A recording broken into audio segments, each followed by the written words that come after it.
சென்னைக்கு வந்து 10 வருஷம் ஆச்சுங்க. ஆனாலும் இந்த வள்ளுவர் கோட்டம் பக்கம் போய் பார்க்கணும்னு யாருக்குமே தோணுனதில்லை. என்ன ஒரு கல் மண்டபம் அவ்வளோதானே அப்படின்னு தான் தோணுச்சு.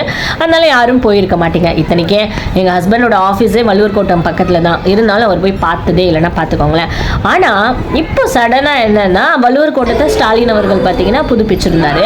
சரி எல்லாரும் போய் பார்க்குறாங்களே அப்படி என்ன தான் இருக்குது போய் பார்க்கலாம்னு சொல்லி அதுவும் நாங்கள் ஒரு 4-5 months கழிச்சு தான் போனோன்னு பார்த்துக்கோங்களேன்.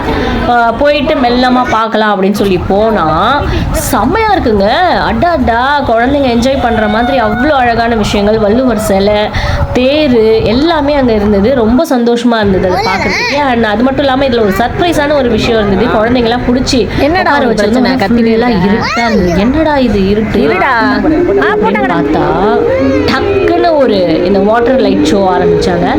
மியூசிக் ஏற்ற மாதிரி அந்த லைட்டும் வாட்டரும் வந்து எப்படி டான்ஸ் பண்ணுதுன்னு பாருங்க. அது ரொம்ப பிடிச்சது. டெய்லி ஈவினிங் 7 PM வந்து இந்த வாட்டர் லைட் ஷோ வந்து போடுவாங்க. கண்டிப்பாக மிஸ் பண்ணாமல் பாருங்க. டெய்லி இல்லை வீக்கெண்ட்ஸில் நினைக்கிறேன். இது அத்தனை பேரும் கூட்டமாக ஃபேமிலியோடு உட்காந்து ரசித்தோம் ரொம்ப நேரம்.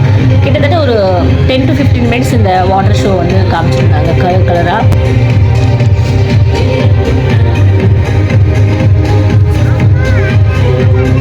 போனீங்கன்னா கண்டிப்பாக மிஸ் பண்ணாமல் இந்த வாட்டர் ஷோ பார்த்துட்டு வாங்க. அது மட்டும் இல்லாமல் அந்த வள்ளுவர் தேர் இருக்கு இல்லையா, ஸோ அதில் பார்த்தீங்கன்னா சூப்பராக வந்து ப்ரொஜெக்டர் வச்சு வீடியோஸ்லாம் ஓட்டிகிட்டு இருந்தாங்க. வள்ளுவர் பற்றின சில விஷயங்கள்லாம் சொல்லிட்டு இருந்தாங்க. அண்ட் அது மட்டும் இல்லாமல் ஸ்டாலின் அவர்களை பற்றி அவங்க வந்து இதை தொடங்கி வச்ச விஷயத்தை பற்றிலாம் வந்து ஷேர் பண்ணிட்டு இருந்தாங்க ப்ரொஜெக்டரில். அது ரொம்ப அழகாக இருந்தது பார்க்குறதுக்கு. இவ்வளோ தான் ஷோ.